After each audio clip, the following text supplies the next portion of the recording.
MVI is the best design pattern out there, at least for Jetpack Compose.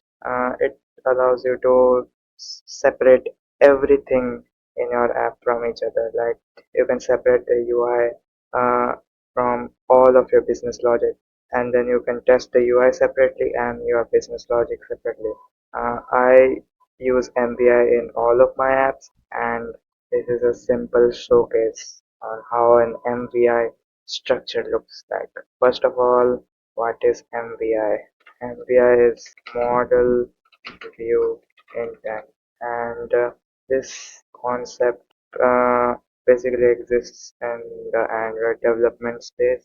And I have seen a lot of more popular mainstream design philosophies or design patterns like MVC and MVVM, but I think MVI is the best.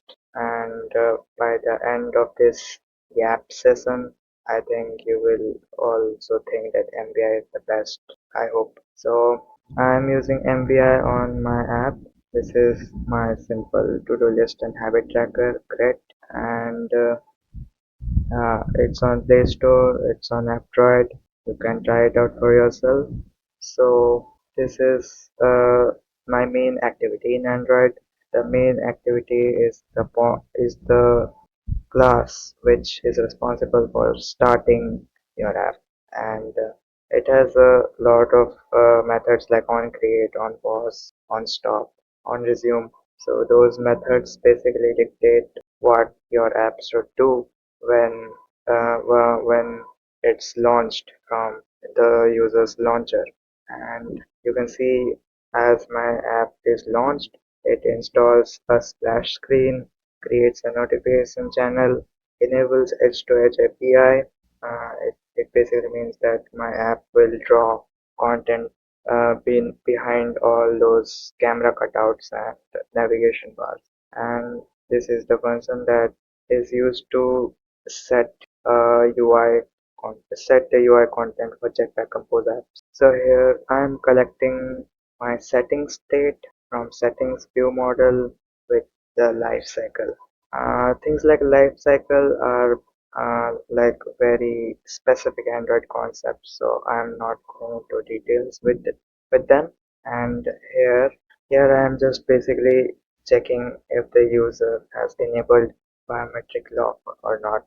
If they have enabled biometric lock, then I will show them a biometric prompt, and if it succeeds, then I will go to my main app.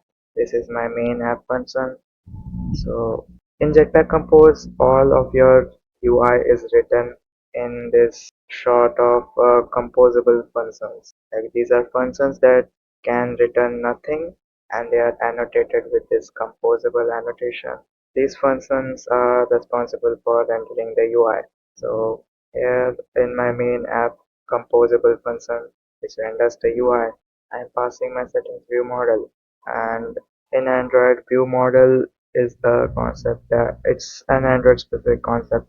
I think this concept was developed by Google. I'm not sure, but it's a super. It's a class that manages the state of your UI.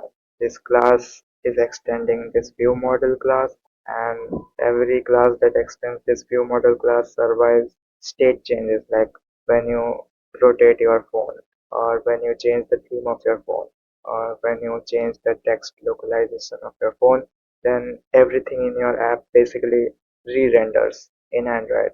So when that happens, if I store the state of my app in this view model class, then the state will be preserved. It's not the only thing that a view model is responsible for. You can have your business logic in there, but if you keep all of your business logic here, then this file might become very large and ugly. So I just keep in my view models there is maybe a job, a state, and a state flow which I am consuming in the UI, and an on action function which is taking a settings action. Now, what is this? I'm coming. I think I can explain over here. Well, so in a feature of my app, there are three things. There is the app UI, the app state, and the app actions that the UI can perform. So I don't know if this is the recommended architecture for an app or not, but this works very good for me and I really like this architecture. So a singular feature in my app just contains the UI, the state, and the actions that it can perform. For example, I'm taking this tasks feature in my app, and in this tasks feature you can see there is a data domain and presentation. This is the part of the multi-modular architecture for Android app, and I'm not going into detail for in that. Just know that the domain contains everything. The domain package contains everything that is basically required for that feature to be implemented. For example, if I have a task, I need to represent a task in memory somehow, right? So there is a data class called task and it represents the task in memory. It contains primitive data types and I can have some libraries in here like Kotlin coroutines flow, but not third-party libraries. So that's the main philosophy of that domain layer in an Android app. And the data layer is basically the implementation of everything. So I have an interface task repo here and the implementation of this repository interface is in my data layer. Everything is separated, everything is clean, life is good. And yeah, that's how everything works. And in my main presentation place here, I have my app state. This is a data class which represents my app state in memory. And here I can store a list of tasks, store a current category of task which the user has selected, store all the completed tasks, and yeah, I'm storing everything in the data class. I'm uh, avoiding storing anything on the UI itself. In Jetpack Compose, you can store and remember things in the UI, but I only use that for things like animations and uh, showing drop-down menus and stuff like that. This is my main tasks feature app composable. There are this is the top level composable. So these are the routes that this feature can have: task list and edit categories route. This is the navigation host, and here I have my task host. So here you can see my composable takes only the task page state and a lambda, which takes a task page action and returns nothing. Returns unit, nothing is separate data type in Kotlin. So yeah, no view models here. I'm injecting nothing here, and this is pretty much self-contained. If by following this pattern I can just make a preview function, I can make a separate remember task space state with some fake data, and I can preview my app very easily. Like here I have some fake data. I have three categories, and for each categories I have 100 tasks. And here you can see I can preview it, I can interact with it pretty well, and it works pretty good. If I were to inject my view model in here, then I would have to create an instance of my view model in this preview function itself, and the code would just get messier and messier and messier, and it would be a lot hard to preview the app because the view model is not the sort of thing that the JVM. I think this preview runs on Android Studio's JVM. So I don't think preview a view model is something that this Android Studio's JVM can handle properly. So here as you can see, I'm just making up a bunch of fake data, passing that to my state using remember. Then this is just a helper composable for my app to uh, basically control the theme of my app. This is a wrapper around this dynamic material expressive theme composable, which is from the material color library. Excellent library. I use it in all of my apps and it just allows me to select my theme so easily. This is a theme data class. It represents the theme of the app at a particular moment. App theme can be system, light, dark. App theme can be AMOLED, material hue, fonts, palette style, feed color. A lot of customization is possible. So in my preview, if I just go on and just change this to light, then after a few seconds, my whole preview app themes would become light. Yes, so it's light, and I can change my palette style to something like tonal spot, and it became tonal spot. Not that much of a difference. It also shrinked in height. I don't know why. And yeah, I can set this to false. You know, in Android 30, Android since Android 12, there is this material view theming going on with Google. So the app basically, if material view is on, the app basically contacts with the Android API and checks and asks about the palette of the wallpaper of the current phone, and then it decides the app colors on basis of that. If I set my value to false and add a seed color, let me import this color class, color Android graphics. No, not that one. Android UI graphics. Okay. So after a few seconds, this everything should be reddish in color. I'm changing this back to dark. So basically MVI allows you to have a complete hot reload setup. If you combine with previews, then I think it's much faster than hot reload.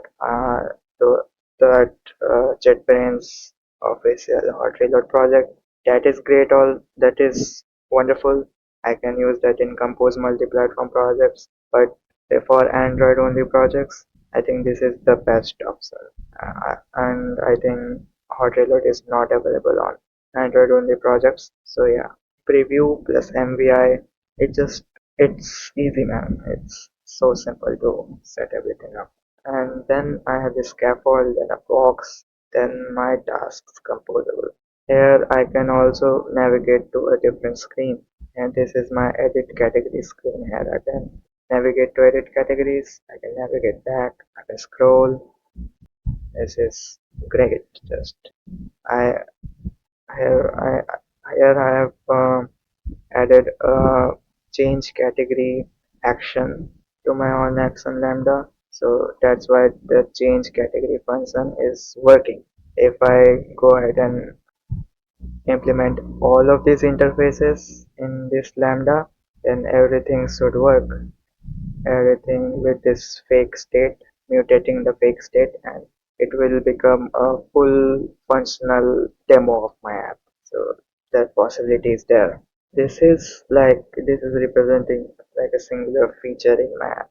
As you can see, there is a composable which hand takes the state, and a lambda which takes the action. The type of action that I pass in this lambda determines how the state should be mutated, and all that logic is in my view model.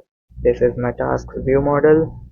It has some jobs, and it is getting the state from the state layer. The state layer is just a class which contains all of my states. I don't know if this is the best way to do this, but this works for me, so I do it. And yeah, the state layer is basically something that allows me to mutate the state of some other feature. For example, I want to mutate my state of habits from settings. Then I can access the habit state from the state layer class.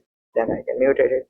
And if I am not using anything, then I can just make it a simple parameter and just use the state here. This is my state flow. This is being consumed. If you just see in my app, here in the task page, I am injecting my view model with coin. I am collecting my state with lifecycle from that view model. Then I am passing the state and the view model's on action function. So what is the on action function in my view model? So this is my on action function.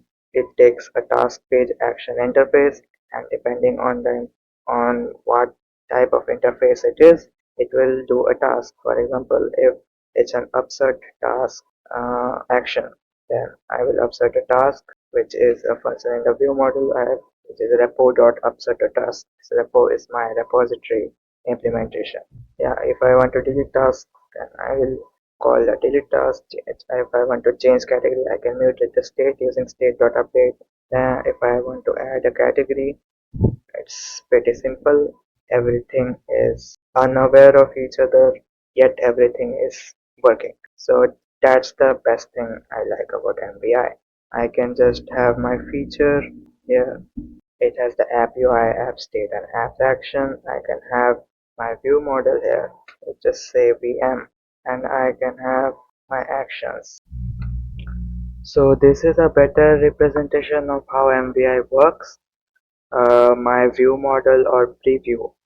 My view model or preview stores the state for the app, and it provides the state to the actual Compose UI. And according to the state, the Compose UI changes and renders things. And when the user is pressing some button or I need to change the state somehow, then I can just send an action to the view model or the preview, which changes the state accordingly and updates it to the UI.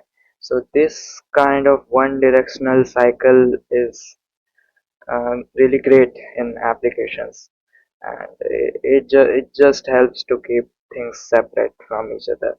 I can replace this view model with some kind of unit tests or some kind of automatic UI test, and I can test my UI easily.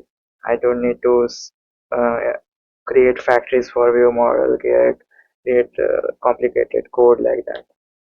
So yeah, that's all MVI is about. I hope you see what I'm trying to tell here. This is like a very convenient design pattern to me. So yeah, I don't think there is anything better than MVI right now. So yeah, goodbye.